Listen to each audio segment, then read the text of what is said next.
This audio presentation of Believe in Yourself by Joseph Murphy is brought to you by AudioEnlightenment.com. Copyright 2014, all rights reserved. This book teaches you how to transform your life through the art of believing. Each chapter is full of powerful, practical psychology showing you why man is belief expressed. Publisher's Preface. The story of Joseph will live forever. Joseph is divine imagination.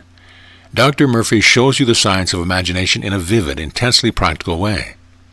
The how is portrayed through many case histories, and you learn to use the two great pillars of truth, disciplined imagination plus faith, enabling you to realize your fondest dreams. Here is the book that shows you how to believe and succeed. The greatest and richest galleries of art in the world are the galleries of the mind devoted to God's truth and beauty. Dr. Murphy gives you in this book a universal guide in the art of making your life much more effective and satisfying by developing belief in yourself. The magic formula is, all things are possible to him that believeth. You want freedom, health, and happiness. You can have them by changing your conscious belief to subconscious belief. Chapter 1. Make your dreams come true. Now Israel loved Joseph more than all his children, because he was the son of his old age, and he made him a coat of many colors. And when his brethren saw that their father loved him more than all his brethren, they hated him, and could not speak peaceably unto him. And Joseph dreamed a dream, and he told it to his brethren, and they hated him all the more. And he said unto them, Hear, I pray you, this dream which I have dreamed. For behold, we were binding sheaves in the field, and lo, my sheaf arose, and also stood upright. And behold, your sheaves stood round about, and made obeisance to my sheaf. And his brethren said to them, Shall thou indeed reign over us? Or shall thou indeed have dominion over us? And they hated him yet the more for his dream and for his words. And he dreamed yet another dream, and told it to his brethren, and said, Behold, I have dreamed a dream more. And behold, the sun and the moon and the 11 stars made obeisance to me. And he told it to his father and his brethren. And his father rebuked him, and said unto him, What is this dream that thou hast dreamed? Shall I and thy mother and thy brethren indeed come to bow down to thee on earth? Genesis 37, 3-10. Joseph in the Bible means disciplined or controlled imagination. It is one of the primal faculties of mind, and has the power to project and clothe your ideas, giving them visibility on the screen of space. Israel loved Joseph. Israel is the spiritually awakened man who knows the power of controlled imagination. It is called the son of his old age. Son means expression. Old age infers wisdom and knowledge in the laws of mind. When you become familiar with the power of imagination, you will call it the son of your old age. Age is not the flight of years. It is really the dawn of wisdom and divine knowledge in you. Imagination is the mighty instrument used by great scientists, artists, physicists, inventors, architects, and mystics. When the world said it is impossible, it can't be done, the man with imagination said, It is done. Through your imagination, you can also penetrate the depths of reality and reveal the secrets of nature. A great industrialist told me one time how he started in a small store. He said that I used to dream, and remember Joseph was a dreamer, of a large corporation with branches all over the country. He added that regularly and systematically he pictured in his mind the giant building, offices, factories, and stores, knowing that through the alchemy of the mind he would weave the fabric out of which his dreams would be clothed. He prospered and began to attract to himself, by a universal law of attraction, the ideas, personnel, friends, money, and everything needed for the unfoldment of his ideal. He truly exercised and cultivated his imagination and lived with these mental patterns in his mind until imagination clothed them in form. I like particularly one comment which he made as follows, It is just as easy to imagine yourself successful as it is to imagine yourself failure, and far more interesting. Joseph is a dreamer and a dreamer of dreams. This means he has visions, images, and ideals in his mind, and knows that there is a creative power which responds to his mental pictures. The mental images we hold are developed in feeling. It is wisely said that all our senses are modification of the one sense feeling. Troward said, Feeling is the law, and the law is the feeling. Feeling is the fountainhead of power. We must charge our mental pictures with feeling in order to get results. We are told Joseph dreamed a dream and told it to his brethren, and they hated him. Perhaps as you read this, you have a dream, an ideal, a plan, or a purpose that you would like to accomplish. To hate is to reject in Bible language. The thoughts, feelings, beliefs, and opinions in your mind are your brethren which challenge you, belittle your dreams, and say to you, "You can't, it is impossible, forget about it." Perhaps other thoughts come into your mind which scoff at your plan or ambition. You discover there's a quarrel in your mind with your own brethren. Opposition sets in. The way to handle the opposition in your mind is to detach your attention from sense evidence and appearance of things, and to begin to think clearly and with interest about your goal or objective. When your mind is engaged on your goal or objective, you are using the creative law of mind, and it will come to pass. Lo, my sheaf arose, and also stood upright. And behold, your sheaves stood around about it, and made obeisance to my sheaf. Lift your ideal or desire up in consciousness. Exalt it. Commit yourself wholeheartedly to it. Praise it. Give your attention, love, and devotion to your ideal, and as you continue to do this, all the fearful thoughts will make obeisance to your exalted state of mind. That is, they will lose their power and disappear from the mind. Through your faculty to imagine the end result, you have control over any circumstance or condition. If you wish to bring about the realization of any wish, desire, or idea, form a mental picture of fulfillment in your mind. Constantly imagine the reality of your desire. In this way, you will actually compel it into being. What you imagine as true already exists in the next dimension of mind, and if you remain faithful to your ideal, it will one day objectify itself. The master architect within you will project on the screen of visibility what you impress on your mind. Joseph, or imagination, wears a coat of many colors. A coat in the Bible is a psychological covering. Your psychological garments are the mental attitudes, moods, and feelings you entertain. The coat of many colors represents the many facets of the diamond, or your capacity to clothe any idea and form. You can imagine your friend who is poor living in the lap of luxury. You can see his face light up with joy, see his expression change, and a broad smile cross his lips. You can hear him tell you what you want to hear. You can see him exactly as you wish to see him. That is, he is radiant, happy, prosperous, and successful. Your imagination is the coat of many colors. It can clothe and objectify any idea or desire. You can imagine abundance where lack is, peace where discord is, health where sickness is. His brethren said to him, "Shalt thou indeed reign over us?" Imagination is the first faculty and takes precedence over all the other powers or elements of consciousness.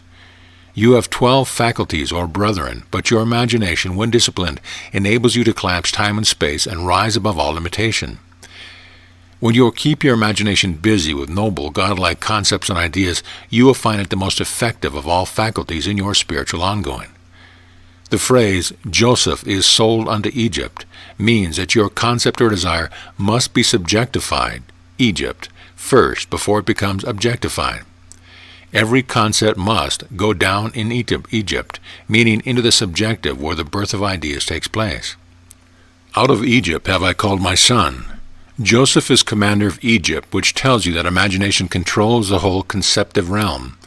Whatever prison you may be in, whether it is the prison of fear, sickness, lack, or imagination of any kind, remember that Joseph is the commander in prison and can deliver you.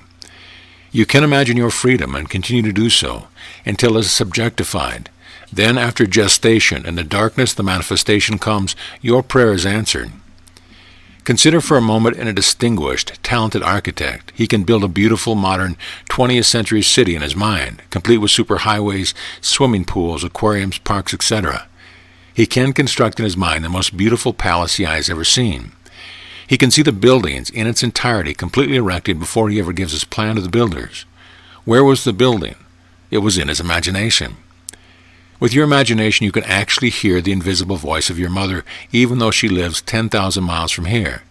You can also see her clearly and as vividly as if she were present. This is the wonderful power you possess. You can develop and cultivate this power and become successful and prosperous.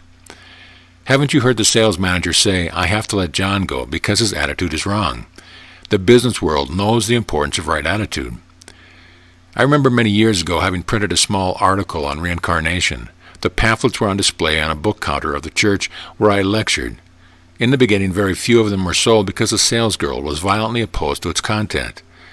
I explained to her the biblical meaning of reincarnation, the origin of the story, and what it was all about. She understood the contents of the drama and became enthusiastic about the booklets. They were all sold before my lecture series was completed. This was an instance of the importance of the right mental attitude. Your mental attitude means your mental reaction to people, circumstance, conditions, and objects in space. What is your relationship with your coworker? Are you friendly with people, with animals, and with the universe in general? Do you think the universe is hostile and that the world owes you a living? In short, what is your attitude? The emotional reaction of the above-mentioned girl was one of deep-seated prejudice. That was the wrong attitude in selling books. She was biased towards the book and the writer. You can develop the right mental attitude when you realize that nothing externally can upset you or hurt you without your mental consent. You are the only thinker in your world. Consequently, nothing can move you to anger, grief, or sorrow without your mental consent. The suggestions that come to you from the outside world have no power whatsoever, except that you permit them to move in thought negatively. Realize you are master of your thought world. Emotions follow thought. Hence, you are supreme in your own orbit. Do you permit others to influence you? Do you allow the headlines in the newspaper or the gossip or criticism of others to upset you or bring about mental depression? If you do, you must admit you are the cause of your own mood. You created your emotional reaction. Your attitude is wrong. Do you imagine evil of others? If you do, notice the emotion generated in your deeper self. It is negative and destructive to your health and prosperity. Circumstances can affect you only as you permit them. You can voluntarily and definitely change your attitude toward life and all things. You can become master of your fate and captain of your soul or subconscious mind. Through disciplined, directed, and controlled imagination, you can dominate and master your emotions and mental attitude in general. If you imagine, for example, that the other is mean, dishonest, and jealous, notice the emotion you evoked within yourself. Now reverse the situation. Begin to imagine the same boy or girl as honest, sincere, loving, and kind. Notice the reaction it calls forth in you. Are you not, therefore, master of your attitudes? In reality, the truth of the whole matter is that it is your real concept of God which determines your whole attitude toward life in general. Your dominant idea about God is your idea of life, for God is life. If you have the dominant idea or attitude that God is the spiritual power within you responsive to your thought, and that therefore, since your habitual thinking is constructive and harmonious, this power is guiding and prospering you in all ways, this dominant attitude will color everything. You will be looking at the world through the positive, affirmative attitude of mind. Your outlook will be positive, and you will have a joyous expectancy of the best. Many people have a gloomy, despondent outlook on life. They are sour, cynical, and cantankerous. This is due to the dominant mental attitude which directs their reaction to everything. A person's mood of joy is usually short-lived who is constantly singing the blues when something wonderful comes into his experience or that of his family. A young boy of 16 years going to high school said to me, "I am getting very poor grades. My memory is failing. I do not know what is the matter." Well, the only thing wrong was his attitude. He adopted a new mental attitude by realizing how important his studies were in gaining entrance grades to college in order to become a lawyer. He began to pray scientifically, which is one of the quickest ways to change the mentality. In scientific prayer, we deal with a principle which responds to thought. The young man realized there was a spiritual power within him, and that it was the only cause and power. Furthermore, he began to claim that his memory was perfect, and that infinite intelligence constantly revealed to him everything he needed to know at all times everywhere. He began to radiate love and goodwill to the teachers and fellow students. This young man is now enjoying a greater freedom than he had known for several years. He constantly imagines the teachers and his mother congratulating him on all his A's. It is imagining the desired results that have followed his change of attitude towards his studies. We have said previously that all our mental attitudes are conditioned by imagination. If you imagine it is going to be a black day today, business is going to be very poor, that it is raining, or no customers will come into your store, they have no money, etc., you will experience the result of your negative imagery. One time Troward was walking the streets of London, and he imagined he saw a snake on the street. Fear caused him to become semi-paralyzed. When he looked like a snake, but Troward had the same mental and emotional reaction as if it were a snake. Imagine whatsoever things are lovely, noble, and of good report, and your entire emotional attitude towards life will change. What do you imagine about life? Is it going to be a happy life for you, or is it one long series of frustrations? Choose ye whom you will serve. You mold, fashion, and shape your outer world of experiences according to the mental images you habitually dwell on. Imagine conditions and circumstances in life which dignify, elevate, please, and satisfy. If you imagine life as cold, cruel, hard, bitter, and that struggle and pain are inevitable, you are making life miserable for yourself.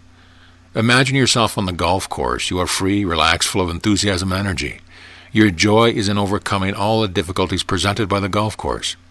The thrill is in surmounting all the obstacles. Now let us take this scene. Imagine yourself going into a funeral parlor. Notice a different emotional response brought forward as you picture yourself in each of the above-mentioned situations. In the funeral chapter, you can rejoice in the person's new birthday. You can imagine a loved one surrounded by his or her friends in the midst of indescribable beauty and love. You can imagine God's river of peace flooding the minds and hearts of all present. You can actually ascend the heavens of your own mind wherever you are. This is the power of your imagination. And he dreamed yet another dream, and told it to his brethren, and said, Behold, I have dreamed a dream more. And behold, the sun and the moon and the 11 stars made obeisance to me. In ancient symbology, the sun and the moon represent the conscious and subconscious mind. The 11 stars represent the 11 powers in addition to imagination.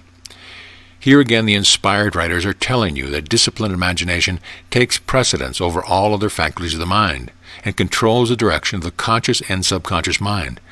Imagination is first and foremost. It can be scientifically directed.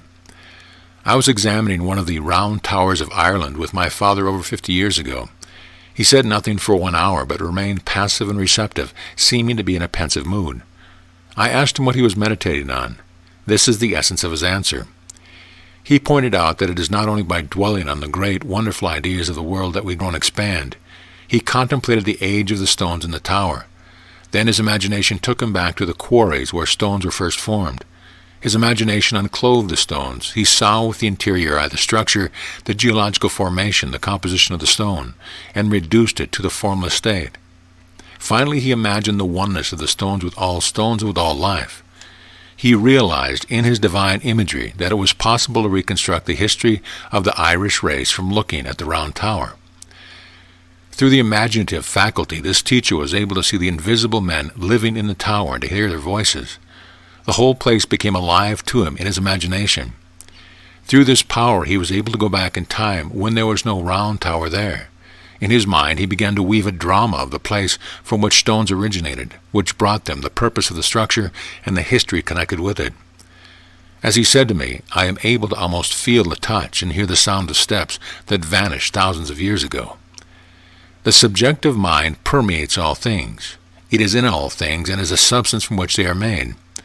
The treasure house of eternity is in the very stone comprising a building. There is nothing inanimate. All is life in its varied manifestation. The sun and the moon make obeisance to Joseph, or imagination.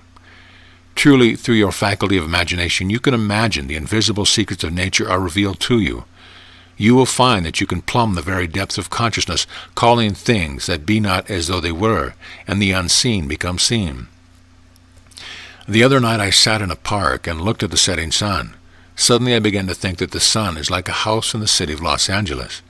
There is a greater sun behind our sun, and so on to infinity.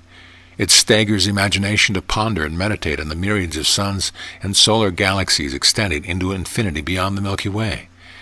This world is only a grain of sand in the infinite seashore.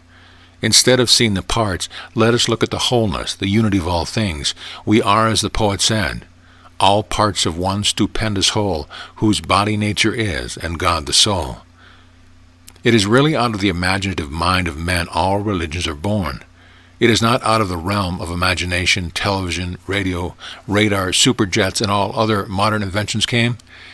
Your imagination is a treasure house of infinity, which releases to all of the precious gems of music, art, poetry, and inventions. You can look at some ancient ruin, an old temple or pyramid, and reconstruct the records of the dead past. In the ruins of an old churchyard, you can also see a modern city resurrected in all its beauty and glory. You may be in a prison of want, lack, or beyond stone bars, but in your imagination, you can find undreamed of measure of freedom. Remember how Chico, the Parisian sewer cleaner, imagined and lived in a paradisical state of mind called the seventh heaven, even though he never saw the light of day. Bunyan, in prison, wrote the great masterpiece, Pilgrim's Progress. Milton, through blind, saw the interior eye. His imagination made his brain a ball of fire, and he wrote Paradise Lost. In this way, he brought some of God's paradise to all men everywhere. Imagination was Milton's spiritual eye, which enabled him to go about God's business, whereby he annihilated time, space, and matter, and brought forth the truth of the invisible presence and power. A genius is a man who is in rapport with his subconscious mind. He is able to tap this universal reservoir and receive answers to his problems. Thus he does not have to work by the sweat of his brow. In the genius type of mind, the imaginative faculty is developed to a very high degree. All great poets and writers are gifted with a highly developed and cultivated imaginative faculty. I can now see Shakespeare listening to the old stories, fables, and myths of his day. I can also imagine him sitting down, listing all these characters in the play in his mind, then clothing them one by one with hair, skin, muscle, bone, animating them, and making them so much alive that we think we are reading about ourselves. Use your imagination and go about your Father's business. Your Father's business is to let your wisdom, skill, knowledge, and ability come forth, and bless others as well as yourself.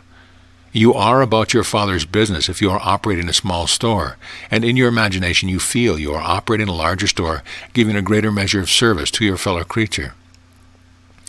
If you are a writer of short stories, you can be about your Father's business. Create a story in your mind which teaches something about the Golden Rule, then pass that story and all its characters through your spiritualized and highly artistic mentality. Your article will be fascinating and intensely interesting to your public. The truth about man is always wonderful and beautiful. When writing a novel or story, we should be sure that we clothe truth in her garment of loveliness and beauty. You can now look at an acorn and with your imaginative eye construct a magnificent forest full of rivers, rivulets, and streams.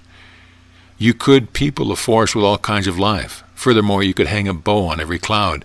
You could look at a desert and cause it to rejoice and blossom as a rose. Instead of the thorn shall come up the fir tree, and instead of the briar shall come up the myrtle tree. Men gifted with intuition and imagination find water in the desert, and they create cities where formerly other men only saw desert and wilderness. An architect of a city sees buildings and fountains already in operation before he ever digs a well or builds a house. I will make the wilderness a pool of water, and the dry land springs of water. Long hours, hard labor, or burning the midnight oil will not produce a Milton, a Shakespeare, a Phidias, or a Beethoven. Men accomplish great things through quiet moments, imagining that the invisible things of him from the foundation of time are clearly visible. You can imagine the indescribable beauty of he who is being expressed on your canvas, and if you are a real artist in love with beauty, great beauty will come forth effortlessly. Moments of great inspiration will come to you. It will have nothing to do with perspiration or hard mental labor.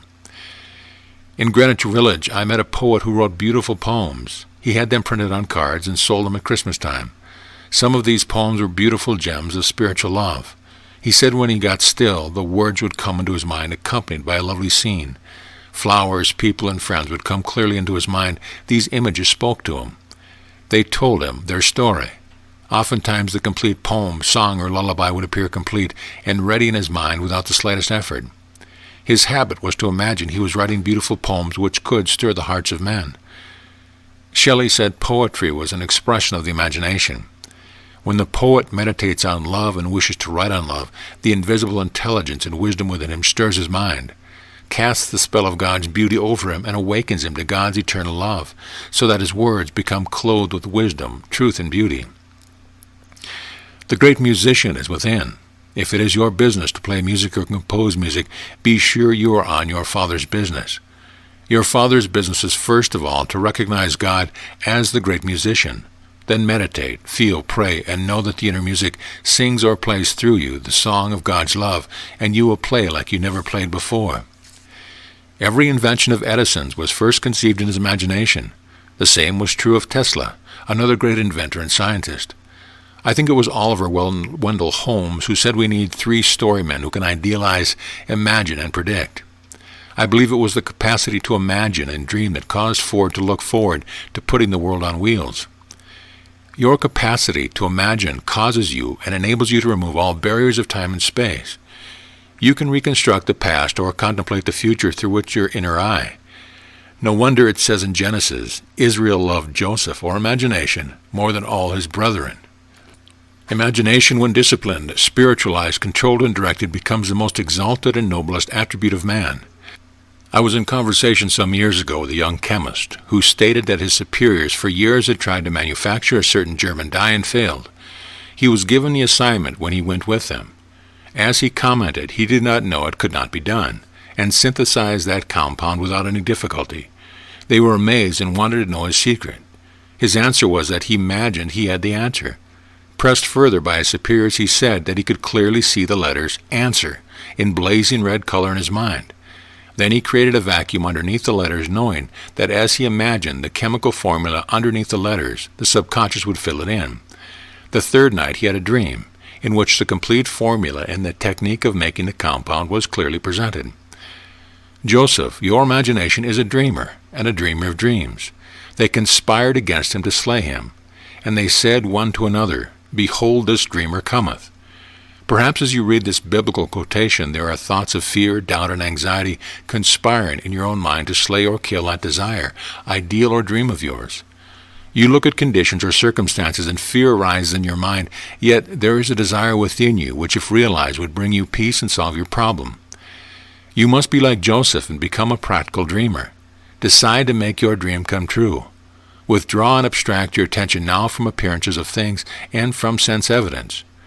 Even though your senses deny what you pray for, affirm it as true in your heart. Bring your mind back from its wandering after the false gods of fear and doubt to rest in the omnipotence of the spiritual power within you.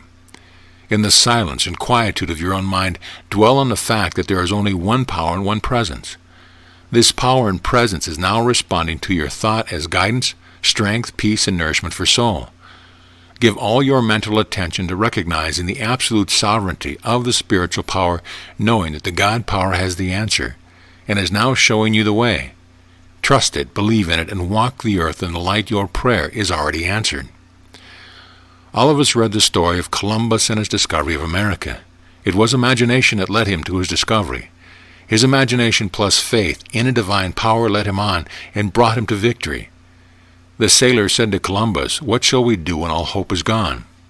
His reply was, "You shall say at break of day, sail on and on." Here is the key to prayer. Be faithful to the end, full of faith every step of the way, persisting to the end, knowing in your heart that the end is secure, because you saw the end. Having seen and felt the end, as Troward said, you have willed the means to the realization of the end. Copernicus, through his vivid imagination, revealed how the earth revolved on its axis, causing the old astronomical theories to be cast in discard. I think it would be a wonderful idea if all of us from time to time recast our ideas, checked up on our beliefs and opinions, and asked ourselves honestly, why do I believe that? Where did that opinion come from? Perhaps many ideas, theories, beliefs, and opinions which we hold are completely erroneous and were accepted by us as true without any investigation whatever as to their truth or accuracy. Because our father and grandfather believed in a certain way is no reason why we should. One woman said to me that a certain idea she had must be true because her grandmother believed it. That is absurd. The race mind believes in many things which are not true.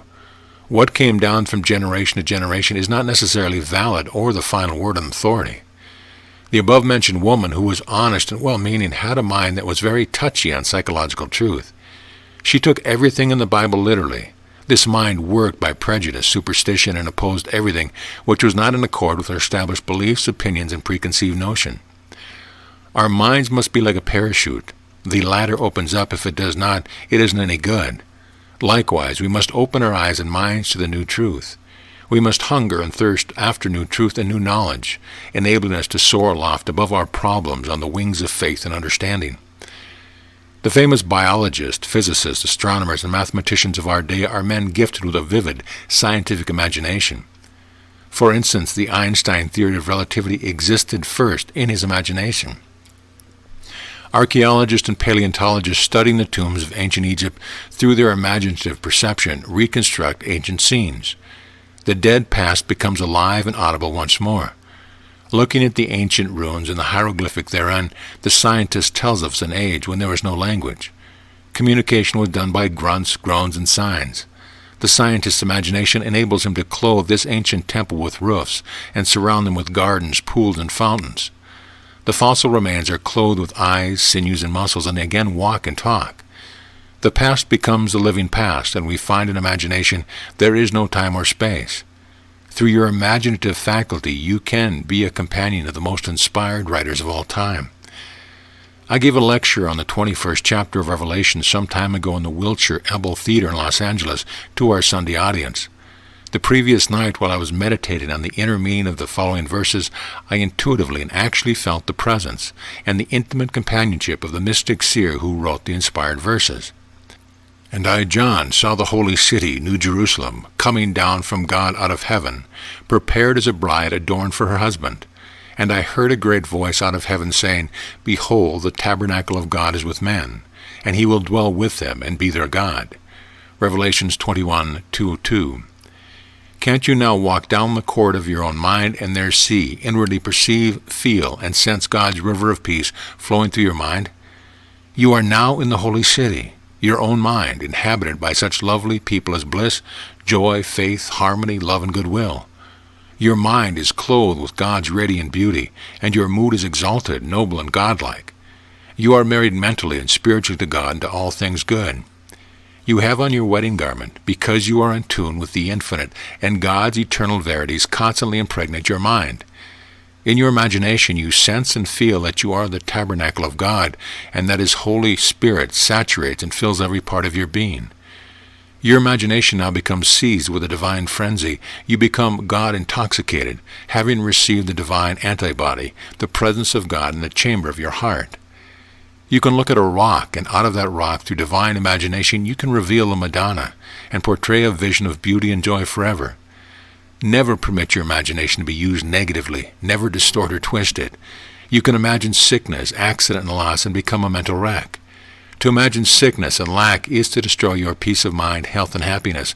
On board ship one time, I heard a passenger exclaim when looking on the setting sun, I am so happy. I hope this lasts forever. How often have you seen a glorious sunrise? Perhaps you said, I hope this lasts forever. Nothing in this transitory world lasts eternally. However, the truth of God lasts forever. Darkness follows night, but morning will come again. Twilight will also come. You do not want things to stand still. You do not want to stand still either, for there are new worlds within and without to conquer. Change eternal is at the root of all life.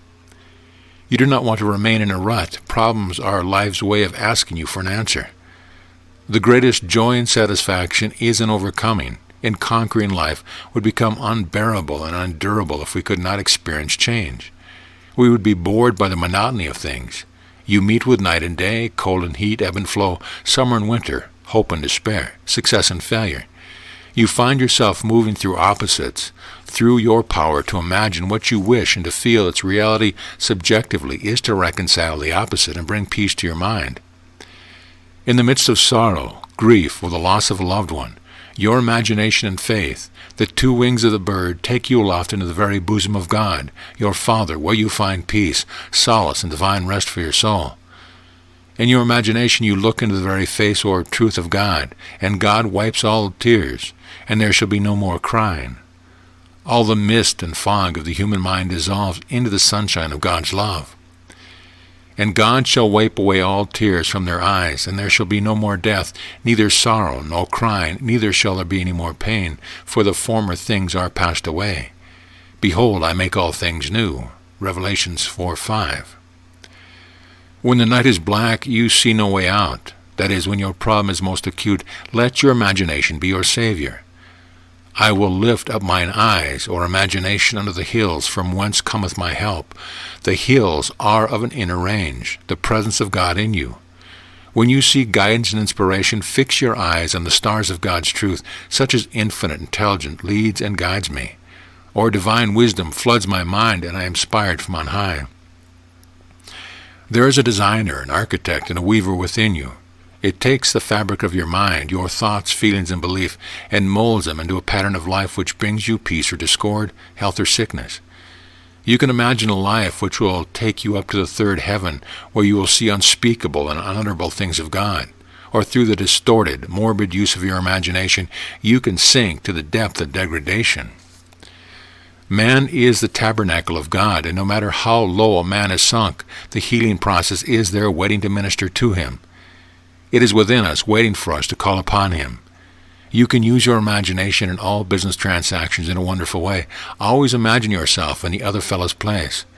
This tells you what to do. Imagine the others expressing all that you long to see him express. See him as he ought to be, not as he appears to be.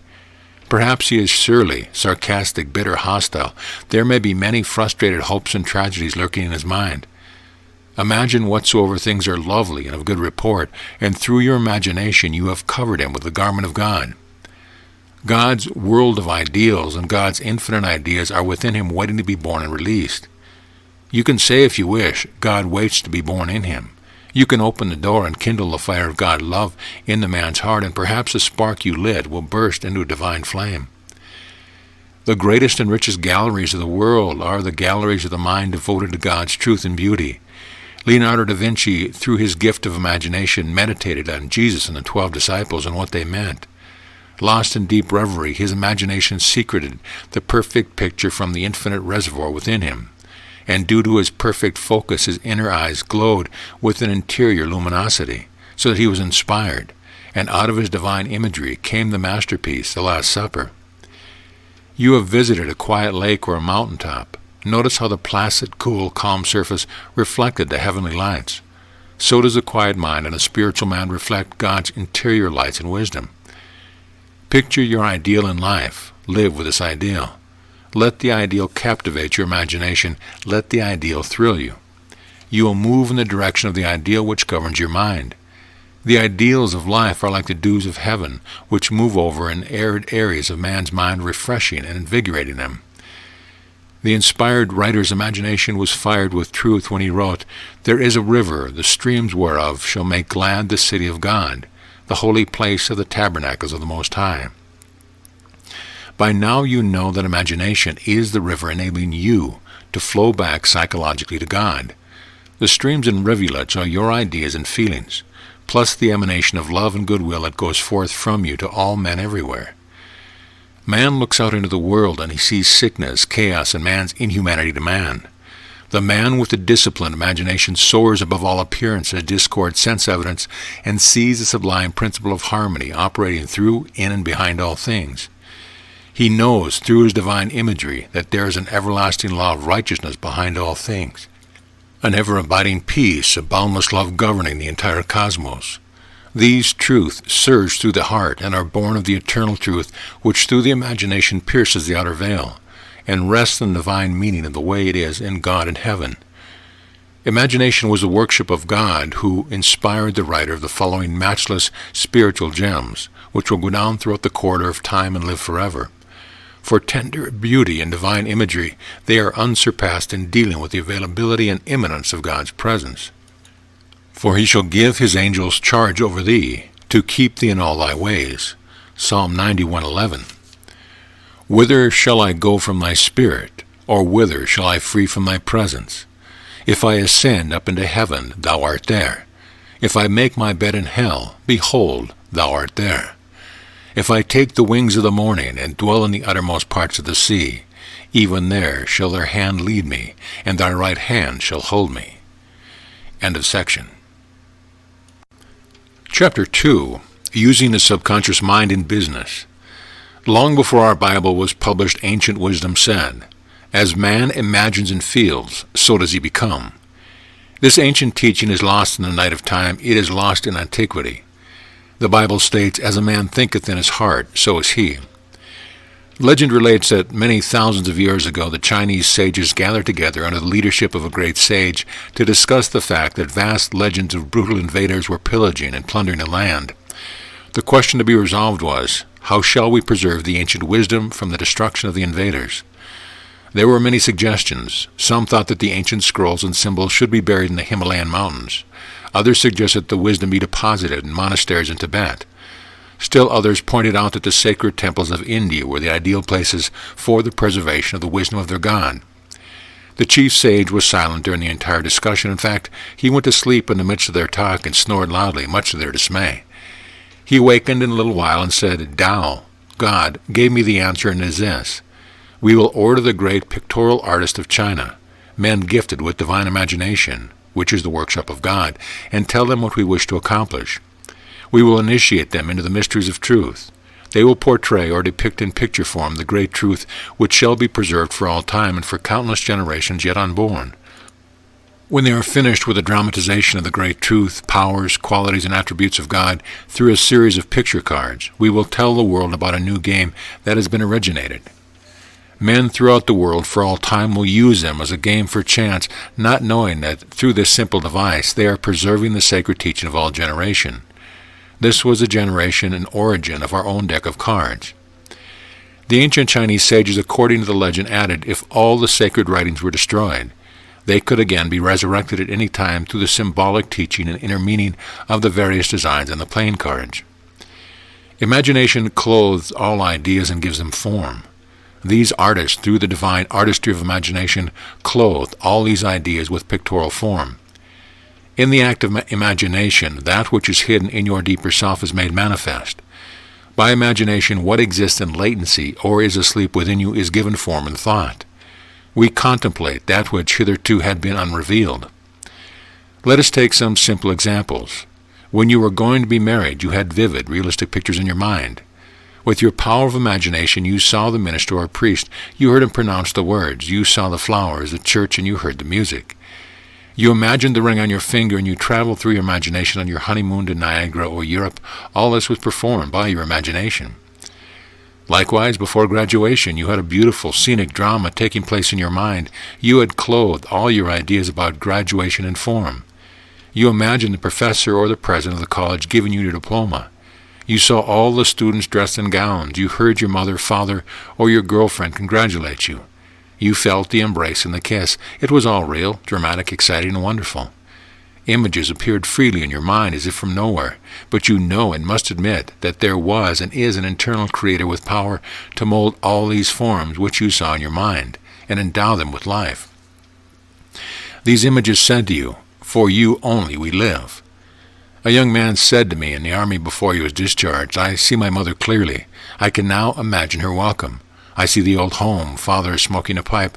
My sister is feeding the dogs. I can see every mark and corner of that home. I can even hear their voices." Where do all these vivid pictures come from? Keats said there is an ancestral wisdom in man, and we can, if we wish, drink of that old wine of heaven. The Spirit or God in you is the real basis of imagination. Once in an examination in London, I did not know the answer to an important question. I got still and quiet and said over and over again, slowly meditating in a relaxed voice, "God reveals the answer." In the meantime, I went on answering the other questions, which were easy. We know that when you relax the conscious mind, the subjective wisdom rises to the fore. In a short while, the picture of the answer came clearly into my mind. It was there in words like a page on a book, with the entire answer written out as a graph in my mind. A mightier wisdom than that of my conscious mind or intellect spoke through me. I had a very religious schoolboy, about 14 years old, come to me. Whenever he had a problem, he said to me that he would imagine Jesus was talking to him, giving him the answer to his problem, and telling him what to do. His mother was very ill. This boy was highly imaginative. He read the story of Jesus healing the woman with fever. My little friend related to me, "Last night I imagined Jesus saying to me, 'Go thy way, thy mother is made whole.'" He made that drama of the mind so real, vivid, and intense, that due to his faith and belief he convinced himself of the truth of what he heard subjectively. His mother was completely healed, yet she was considered at the time hopeless and beyond medical help. Being a student of the laws of mind, you know what happened. He galvanized himself into the feeling of being one with his image, and according to his faith or conviction was it done unto him. There is only one mind and one healing presence. As the boy changed his conviction about his mother and felt her perfect health, the idea of perfect health was resurrected in her mind simultaneously. He did not know anything about spiritual healing or the power of imagination. He operated the law unconsciously and believed in his own mind that Jesus was actually talking to him. Then according to his belief, it was done unto him. To believe something is to accept that it is true. This is why Pericles said in the 16th century, Whether the object of your belief be true or false, you will get the same results. There is only one spiritual healing principle and one process of healing called faith. According to your faith, it is done unto you. There are many processes, methods, and techniques of healing, and all of them get results. Not because of the particular technique or method, but because of imagination and faith in the particular process. They are all tapping the one source of healing, which is God. The infinite healing presence permeates all things and is omnipresent. The voodoo doctor with his incarnation gets results. So does the kahuna of Hawaii with his ministrations. The various branches of New Thought, Christian Science, the Nancy School of Medicine, osteopathy, etc. get healings. All these schools of thought are meeting levels of consciousness and are doing good. Any method or process which alleviates human misery, pain, and distress is good. Many churches practice laying on the hands, others make novenas and visit shrines. All are benefited according to their mental acceptance or belief. When you are willing to stand alone with God and cease completely giving power to external things, when you no longer give power to the phenomenalistic world, which means to make a world of effect a cause, when all your allegiance is given to the spiritual power within you, realizing it is the only principle and the only cause, you will not need any prompts of any kind. The living intelligence which made your body will respond immediately to your faith and understanding, and you will have an instantaneous spiritual healing. If you are not at that level of consciousness where you can grow a tooth through prayer, the obvious thing to do is to go see a dentist, pray for him, and for a perfect divine oral adjustment. As long as you believe in external causes, you will seek external remedies. To illustrate further the power of imagination, I will tell you of a close relative of mine who had tuberculosis. His lungs were badly diseased. His son decided to heal his father. He came home to Perth, Western Australia, where his father lived, and said to him that he had met a monk who sold him a piece of the true cross, and that he gave him the equivalent of 500 for it. This young man had picked up a splinter of wood off the sidewalk, went to the jeweler's, and had it set in a ring so that it looked real. He told his father that many were healed just by touching the ring of the cross. He inflamed and fired his father's imagination to the point that the old gentleman snatched the ring from him, placed it over his chest, prayed silently, and went to sleep. In the morning he was healed. All the clinic's tests were negative. You know, of course, it was not the splinter of wood from the sidewalk that healed him. It was his imagination aroused to an intense desire. Plus the confident expectancy of a perfect imagination was joined to faith or subjective feeling, and the union of the two brought about the healing. The father never learned the trick that had been played upon him. If he had, he probably would have had a relapse. He remained completely cured and passed away 15 years later at the age of 89. I know a businessman here in Los Angeles has reached the top in his field. He told me for 30 years the most important decision he made were based on his imaginary conversation with Paul. I asked him to elaborate, and he remarked that few people in his business world realized the wonderful guidance and counsel that could be received by dramatizing in their imagination that they were receiving counsel from the writers or great seers of the Bible. I will quote this successful executive as accurate as I can. Many times my decisions might have prospered the company or plunged it into bankruptcy.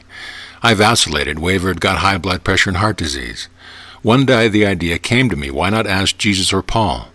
I love the epistles of Paul, so when an important decision was to be made, I would imagine Paul was saying to me, "Your decision is perfect. It will bless your organization. Bless you, my son. Keep on God's path." After imagining I saw Paul and heard him, a wave of peace and inner tranquility would seize me. I was at peace about all decisions. This was this businessman's way of receiving divine guidance by using his imagination to convince himself that right action was his. There is only one principle of intelligence in the world. All that is really necessary is to say and to believe, God is guiding me now, and there is only right action in my life. The mind, as Troward tells you, works like a syllogism. If your premise is correct, the conclusion or result will correspond. The subjective reasons deductively only, and its sequence or conclusion is always in harmony with the premise. Establish the right premise in your mind, you will be subjectively compelled to right action. Inner movement of the mind is action. The external movements and action is the automatic response of the body to the internal motion of the mind. Hearing a friend or associate congratulate you on your wonderful decision will induce the movement of right action in your life. The man who used St. Paul to impregnate his mind with the belief of right action was using the one eternal principle of intelligence. his technique of arriving at that place in mind does not really matter. Goethe used his imagination wisely when confronted with difficulties and predicaments. His biographers pointed out that he was accustomed to fill many hours quietly holding imaginary conversations. It is well known that his custom was to imagine one of his friends before him in a chair answering in the right way. In other words, if he were concerned over problems, he imagined his friend was giving him the right or appropriate answer, accompanied with the usual gestures, tonal qualities of the voice, making the entire imaginary scene as real and vivid as possible. I was very well acquainted with a stockbroker in New York City who used to attend my classes at Steinway Hall there. His method of solving financial difficulties was very simple. He would have mental, imaginary conversations with a multimillionaire banker friend of his who used to congratulate him on his wise and sound judgment and compliment him on his purchase of the right stocks. He used to dramatize this imaginary conversation until he had psychologically fixed it as a form of belief in his mind. Mr. Nichols, Ouspensky's student, used to say, "Watch your inner talking and let it agree with your aim." The broker's inner talking or speech certainly agreed with his aim to make sound investments for himself and his clients. He told me his main purpose in his business life was to make money for others and to see them prosper financially by his wise counsel. It is quite obvious he was using the laws of mind constructively. Prayer is a habit. This broker regularly and at frequent intervals during the day returned to the mental image in his mind. He made it a deep subjective pattern. That which is embodied subjectively is objectively expressed. It is a sustained mental picture which is developed in the dark house of the mind. Run your mental movie often.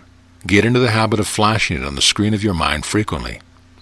After a while it would become a definite habitual pattern. The inner movie which you have seen with your mind's eye shall be made manifest openly. He calleth things that be not as though they were, and the unseen become seen. Many people solve their dilemmas and problems by the play of their imagination, knowing that whatever they imagine and feel is true will and must come to pass. Some time ago, a certain young woman was involved in a complicated lawsuit which had persisted for 5 years. There was one postponement after another with no solution in sight. At my suggestion, she began to dramatize as vividly as possible, her lawyer having an animated discussion with her regarding the outcome. She would ask him questions, and he would answer her appropriately. Then she condensed the whole thing down to a simple phrase as suggested years ago by the French School of Mental Therapeutics.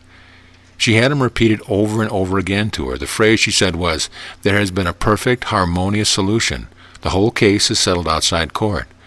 She kept looking at the mental picture whenever she had a spare moment while in a restaurant for a cup of coffee. She ran the mental movie with gestures, voice, and sound equipment. She could imagine easily the sound of his voice, smile, and mannerism. She ran the movie so often it became a subjective pattern, a regular train track. It was written in her mind, or as the Bible said, it was written in her heart and inscribed in her inward parts. Her conclusion was, it is God in action, meaning all-around harmony and peace. Harmony is of God, and what you want in a legal case is a harmonious solution. In the science of imagination, you must first of all begin to discipline your imagination and not let it run riot. Science insists upon purity. If you wish a chemically pure product, you must remove all traces of other substance, as well as extraneous material. You must, in other words, separate out and cast away all the dross. In the science of imagination, you eliminate all the mental impurities such as fear, worry, destructive inner talking, self-condemnation, and the mental union with other miscellaneous negatives. You must focus all your attention on your ideal and refuse to be swerved from your purpose or aim in life. As you get mentally absorbed in the reality of your ideal by loving and remaining faithful to it, you will see your desire take form in your world. In the book of Joshua it says, "Choose ye this day whom ye shall serve." Let your choice be, I am going to imagine whatsoever things are lovely and of good report. I know and have talked to many people who diabolically invert the use of their God-given faculty. The mother, that is, imagines something bad has happened to her son, John, because he is late coming home. She imagines an accident, a hospital, Johnny in the operating room, etc.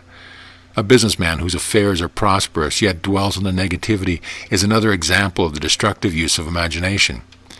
He comes home from the office, runs a motion picture in his mind of failure, sees the shelves empty, imagines himself going into bankruptcy, an empty bank balance, and the business closed down. Yet all the time he is actually prospering. There is no truth whatsoever in that negative mental picture of his. It is a lie made out of a whole cloth. In other words, the things he fears does not exist, save in his morbid imagination. The failure will never come to pass, except he keeps up that morbid picture charged with the emotion of fear. If he constantly indulges in his mental picture, he will, of course, bring failure to pass. He had the choice of failure or success, but he chose failure. There are chronic worriers. They never seem to imagine anything good or lovely.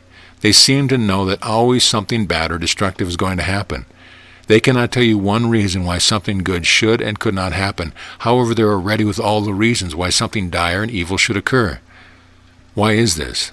The reason is simple. These people are habitually negative. That is, most of their thinking is of a negative, chaotic, destructive, morbid nature. As they continue to make a habit of these negative patterns of thought, they condition their subconscious mind negatively. Their imagination is governed by their dominant moods and feelings. This is why they imagine evil even about their loved ones. For example, if their son happens to be in the army, they imagine he is going to catch cold, become an alcoholic, become loose morally. Or if he is in combat, they imagine he will be shot, and all manner of destructive images enter their mind. This is due to the hypnotic spell of habit, and their prayers are rendered null and void. Make a choice now. Begin to think constructively and harmoniously. To think is to speak. Your thought is your word. Let your words be as a honeycomb, sweet to the ear and pleasant to the bones. Let your words be like apples of gold and pictures of silver. The future is the present grown up. It is your invisible word or thought made visible. Are your words sweet to your ear? What is your inner speech like at this moment? No one heard you. It is your own silent thought. Perhaps you are saying to yourself, I can't, it is impossible. Oh, I'm too old now. What chances have I? Mary can, but I can't. I have no money. I can't afford this or that. I've tried. It's no use. You can see your words are not as a honeycomb. They are not sweet to your ear. They do not lift you up or inspire you. Ouspensky was always stressing the importance of inner speech, inner conversation, or inner talking. It is really the way you feel inside, for the inside mirrors the outside. Is your inner speech pleasant to the bones? Does it exalt you, thrill you, and make you happy? Bones are symbolic of support and symmetry. Let your inner talk sustain and strengthen you. But the word is very nigh unto thee, in thy mouth and in thy heart, that thou mayest do it. See, I have set before thee this day life and good, death and evil. Decree now and say it meaningly. From this moment forward I will admit to my mind for mental consumption only these ideas and thoughts which heal, bless, inspire, and strengthen me. Let your words from now on be as apples of gold and pictures of silver. An apple is a delicious fruit. Gold means power. Pictures of silver mean in the Bible your desires. The picture in your mind is the way you want things to be. It is the picture of your fulfilled desire. It could be a new position of health. Let your words, your inner silent thought and feeling coincide and agree with pictures of silver or your desire. Desire and feeling joined together in a mental marriage will become the answered prayer. Be sure to follow the imagination of the Bible and let your words be sweet to the ear. What are you giving your ear to now? What are you listening to? What are you giving attention to? Whatever you give attention to will grow, magnify, and multiply in your experience. Faith cometh by hearing, Paul said. Listen to the great truth of God. Listen to the voice of God. What language does he speak in? It is not Gaelic, French, Italian, but the universal language or mood of love, peace, joy, harmony, faith, confidence, and goodwill. Give your ear to these qualities and potencies of God. Mentally eat of these qualities, and as you continue to do so, you will be conditioned to these positive, enduring qualities, and the law of love will govern you. You have heard this often repeated quotation, man is made in the image and likeness of God. This means your mind is God's mind, as there is only one mind. Your spirit is God's spirit, and you create in exactly the same way, and through the same laws God creates. Your individual world, that is, experiences, conditions, circumstances, environments, as well as your physical health, financial state, social life, etc., is made out of your own mental images and after your own likeness. Like attracts like. Your world is a mirror reflecting back to you your inner world of thought, feeling, beliefs, and inner conversations. If you begin to imagine evil powers working against you, or that there is a jinx following you, or that other forces and people are working against you, there will be a response of your deeper mind to correspond with these negative pictures and fears in your mind. Therefore, you will begin to say that everything is against you, or that the stars are opposed to you, or you will blame karma, your past lives, or some demon. Truly, the only sin is ignorance. Pain is not a punishment, it is the consequence of the misuse of your inner power. Come back to the one truth and realize that there is only one spiritual power, and it functions through the thoughts and images of your mind. The problems, vexations, and strife are due to the fact that man has actually wandered away after false gods of fear and error. He must return to the center, the God presence within. Affirm now the sovereignty and authority of the spiritual power within you, the principle of all life. Claim divine guidance, strength, nourishment, and peace, and this power will respond accordingly. I will now proceed to point out how you may definitely and positively convey an idea or mental image to your subconscious mind. The conscious mind of man is personal and selective. It chooses, selects, weighs, analyzes, dissects, and investigates. It is capable of inductive and deductive reasoning. The subjective or subconscious mind is subject to the conscious mind. It might be called a servant of the conscious mind. The subconscious obeys the order of the conscious. Your conscious thought has power. The power you are acquainted with is thought. Back of your thought is mind, spirit, or God. Focus, directed thoughts reach subjective levels. They must be of a certain degree of intensity. Intensity is acquired by concentration. To concentrate is to come back to the center and contemplate the infinite power within you, which lies stretched in smiling repose. To concentrate quietly and properly, you still the wheels of your mind and enter into a quiet, relaxed mental state. When you concentrate, you gather your thoughts together and you focus all your attention on your ideal, aim, or objective. You are now at a focal or central point where you are giving all your attention and devotion to your mental image. The procedure of focused attention is somewhat similar to that of a magnifying glass, and the focus it makes on the rays of the sun. You can see the difference in the effect of scattered vibrations on the sun's heat and the vibrations which emanate from a central point. You can direct the rays of the magnifying glass so it will burn up a particular object upon which it is directed. Focused, steadied attention of your mental images gains a similar intensity, and a deep, lasting impression is made on the sensitive plate of the subconscious mind. You may have to repeat this drama of the mind many times before an impression is made, but the secret of impregnating the deeper mind is continuous or sustained imagination.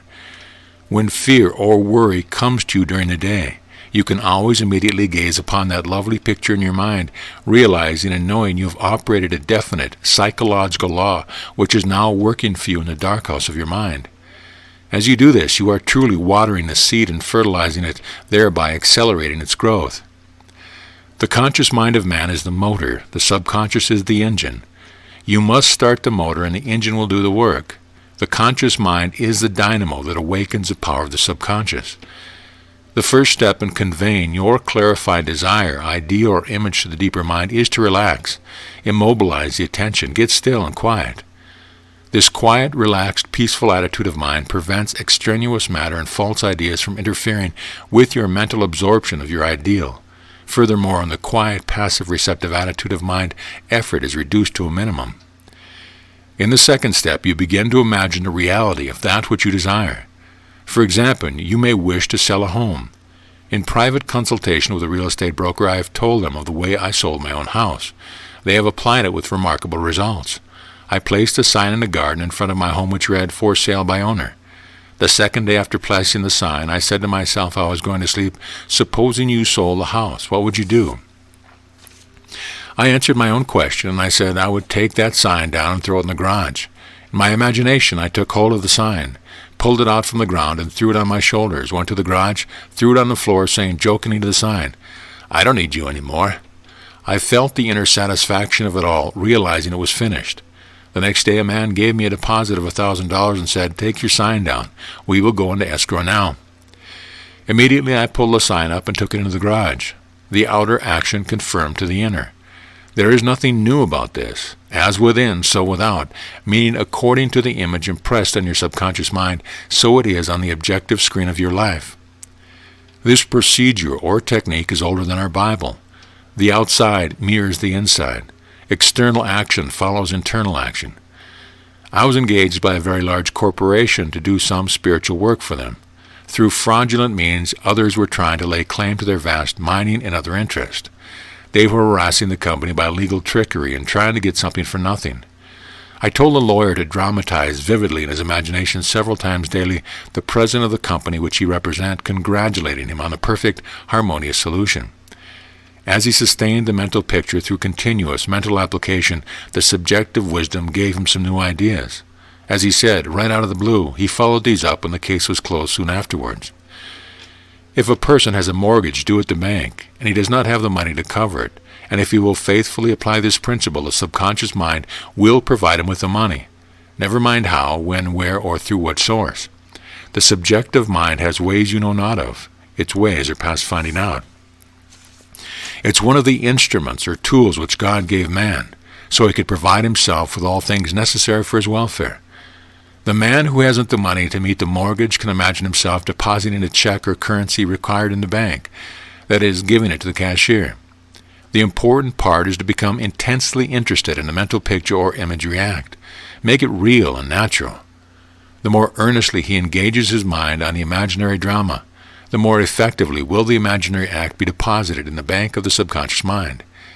You can take a trip to the teller's window in your imagination and make it so real and true that it will actually take place physically. There is a young lady who comes regularly to our Sunday morning lectures.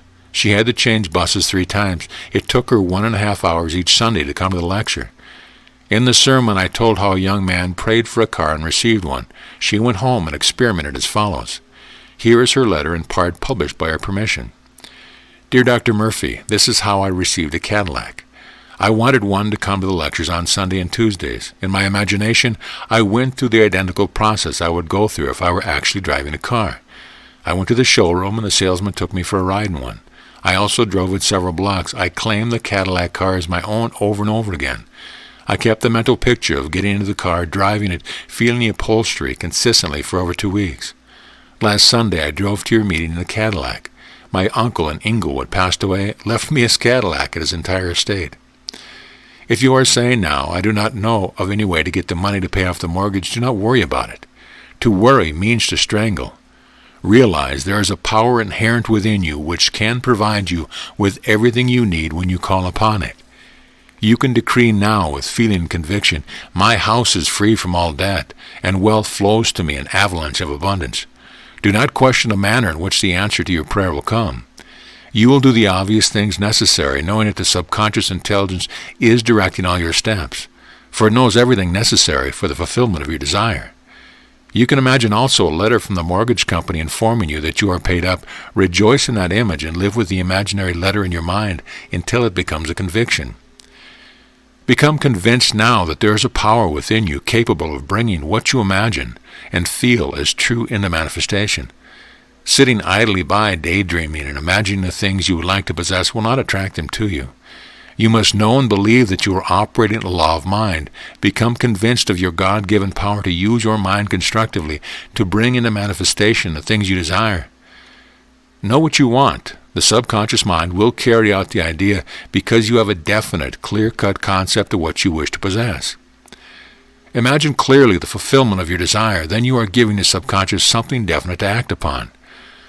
The subconscious mind is the film upon which the picture is impressed. The subconscious develops the picture and sends it back to you in a material, objectified form. The camera is you consciously imagining the realization of your desire through focused attention. As you do this in a relaxed, happy mood, the picture is cast on the sensitive film of the subconscious mind. You need also a time exposure. It may be 2 or 3 minutes or longer depending on your temperament, feeling, and understanding. The important thing to remember is that it is not much the time as the quality of your consciousness, degree of feeling, or faith. Generally speaking, the more focused and absorbed your attention is, and the longer the time, the more perfect will be the answer to your prayer. Believe that you have received, and you shall receive, and whatsoever ye shall ask in prayer, believing you shall. To believe is to accept something as true, or to live in the state of being it. As you sustain this mood, you shall experience the joy of an answered prayer. End of chapter. Chapter 3. How to Imagine Success. God is always successful in his undertaking. Man is equipped to succeed because God is within him. All his attributes, qualities, and potencies of God are within. You were born to win, to conquer, and overcome. The intelligence, wisdom, and power of God are within you, waiting to be released, enabling you to rise above all difficulty. There are many men who quietly use the abstract term success over and over many times a day until they reach a conviction that success is theirs. Remember that the idea of success contains all the essential elements of success. As man repeats the word success to himself with faith and conviction, his subconscious mind will accept it as true of himself, and he will be under subjective compulsion to succeed. We are compelled to express our subjective beliefs, impressions, and convictions. The ideal way to succeed is to know what you want to achieve. If you do not know your right place or what you would like to do, you can ask for guidance on the question. The deeper mind will respond. As a result, you will find a push or tendency in a certain field of activity. The deeper mind is responsive to your thought. The subconscious, sometimes called subjective or deeper mind, sets in operation its unconscious intelligence, which attracts to the individual the conditions necessary for success. Man should make it a special point to do the things he loves to do. When you are happy in your endeavor, you are truly a success. Accept the fact that you have an inner creative power. Let this be a positive conviction. This infinite power is responsive and reactive to your thought. To know, understand, and apply this principle causes doubt, fear, and worry to gradually disappear. If a man dwells on the thought, for example, of failure, the thought of failure attracts failure. The subconscious takes the thought of failure as his request and proceeds to make it manifest in his experience because he indulges in the mental practice of conceiving failure. The subconscious mind is impersonal and non-selective. A business friend of mine, a tailor by trade, has a favorite saying, "All I ever do is add, I never subtract." He means success is a plus sign. Add to your growth, wealth, power, knowledge, faith, and wisdom. Life is addition, death is subtraction. You add to your life by imagining whatsoever things are true, lovely, noble, and godlike. Imagine and feel yourself successful, and you must become successful. You are never a slave to circumstance, environment, or condition. You are master of conditions. You can become a victim of conditions by mentally acquiescing to things as they are. As you change your mind, you'll change conditions. A movie actor told me once that he had very little education, but he had a dream as a boy of becoming a successful movie actor. Out in the field mowing hay or driving the cows home, or even when milking them, he said, "I would constantly imagine I saw my name in big lights in a large theater." I kept this up for years until finally I ran away from home, got extra jobs in the motion picture field, and the day came when I saw my name in great big lights as I did when a boy. Then he added, "I know the power of sustained imagination to bring success." So what does success imply to you? You want undoubtedly to be successful in your relationship with others. You wish to be outstanding in your chosen work or profession. You wish to possess a beautiful home and all the money you need to live comfortably and happily. You want to be successful in your prayers and in your contact with the universal power within you. Imagine yourself doing the thing you long to do and possessing the things you long to possess. Become imaginative, mentally participate in the reality of the successful state. Enter into the state of consciousness frequently. Make a habit of it. Then you will find that you will be guided to do everything necessary for the realization of your dream. Go to sleep feeling successful every night and perfectly satisfied. You will succeed eventually in implanting the idea of success in your subconscious mind. I know a drug clerk who is a licensed pharmacist receiving $40 a week plus his commission on sales. After 25 years, he told me, "I will get a pension and retire." I said to him, "Why don't you own your own store? Get out of this place. Raise your sights. Have a dream for your children. Maybe your son wants to be a doctor. Your daughter desires to be a musician." His answer was that he had no money. He began to awaken to the fact that whatever he could conceive as true, he could give it a conception. The first step toward your goal is the birth of the idea in the mind, and the second step is the manifestation of the idea. He began to imagine he was in his own store. He participated in the act mentally. He arranged the bottles, dispensed prescriptions, imagined several clerks in the store waiting on customers. He visualized a big bank balance. Mentally, he worked in the imaginary store. Like a good actor, he played the role. Act as though I am, and I will be. This drugstore clerk put himself wholeheartedly into the act, living, moving, and acting in the assumption that the store was his. The sequel was very interesting. He was discharged from his position, went with a large chain store, became manager and district manager. He made enough money in 4 years to make a down payment on a drugstore of his own. He called it his dream pharmacy. It was, he said, exactly the store he saw in his imagination. He became successful in his chosen field and was happy doing what he loved to do. The individual who habitually maintains a mental attitude of faith and expectancy of the best is bound to succeed and advance in life. The individual who is depressed, dejected, morbid, and despondent attracts failure all along the line. Fear is truly a lack of faith in divine supply. It is faith misplaced. Fear is faith in the wrong thing. Fear is a belief in lack, or that man's good is being withheld from him. Son, thou art ever with me, and all that I hath is mine. All things you need are in the invisible. It could be said that all things needed are in the abstract. You must desire to be greater than you are in order to advance in life. Desire comes first, followed by a recognition of the power within you, enabling you to manifest that which you want. The subconscious mind is the medium through which all that you desire can be brought into objectivity. You are the one giving orders in the form of habitual thinking, feeling, opinions, and beliefs. The subconscious mind obeys the orders given by the conscious mind. If your conscious mind is opposed to all negative thoughts, they can make no impression upon your subconscious mind. You become immunized. If, for example, you say, I wish I were healthy, then I could be much more successful in my work. Begin now to realize your body is your mind expressed. The subconscious mind is the builder of the body and controls all its vital functions. Your conscious mind has power to change any idea or group of thoughts held in the subconscious mind. You can impress the idea of health on your subconscious mind when you know it can be done. A conviction and sincere belief is necessary. Affirmative statements establish definite impressions on the subconscious mind. A wonderful way to impress the subconscious is through disciplined or scientific imagination. By illustration, if your knee is swollen and you are lame, imagine you are doing the things you would do were you in perfect health. You might say that I would go downtown on a bus or visit friends, ride horseback, go swimming or hiking. First, in your imagination, you go on these psychological journeys, making them as real and natural as possible. Continue to go on these psychological journeys. You know that self-motivation is yours. All movement is first of the mind or consciousness of man before any external movement can take place. By example, the chair does not move on itself. You must impart motion to it. The same is true of the body. As you continue to do all the things that you would do were you healed, this inner movement will cause the subconscious to build the body in accordance with the image back of it. The following is a wonderful prayer for perfect health. A minister I knew in South Africa applied this prayer and healed himself. Several times a day he would affirm slowly and quietly, first making certain he was completely relaxed mentally and physically. The perfection of God is now being expressed through me. The idea of health is now filling my subconscious mind.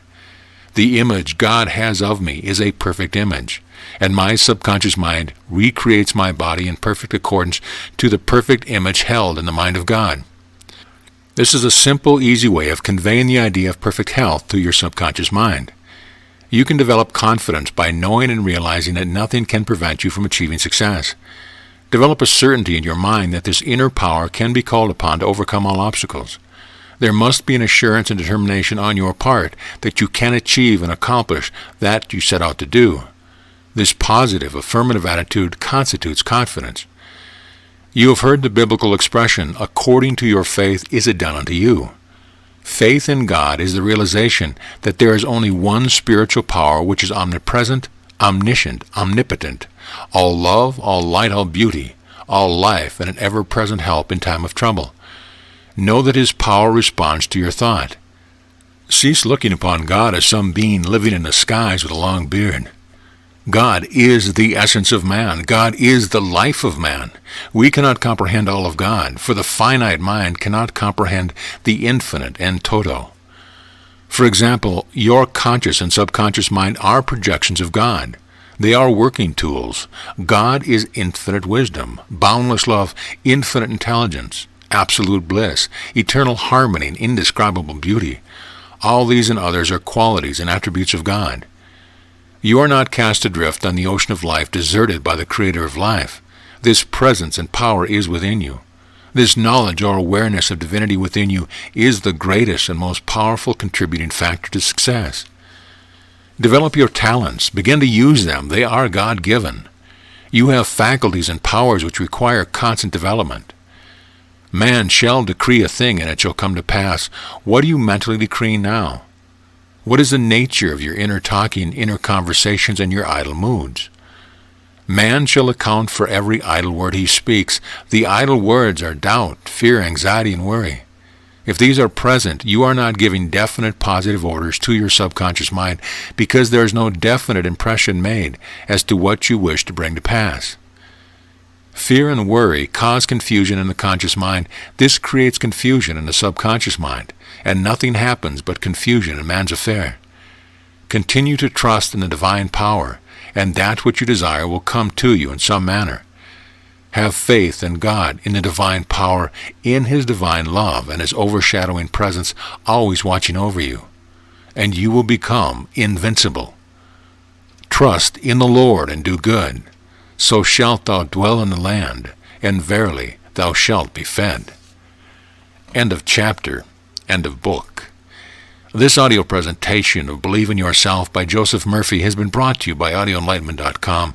Copyright 2014. All rights reserved.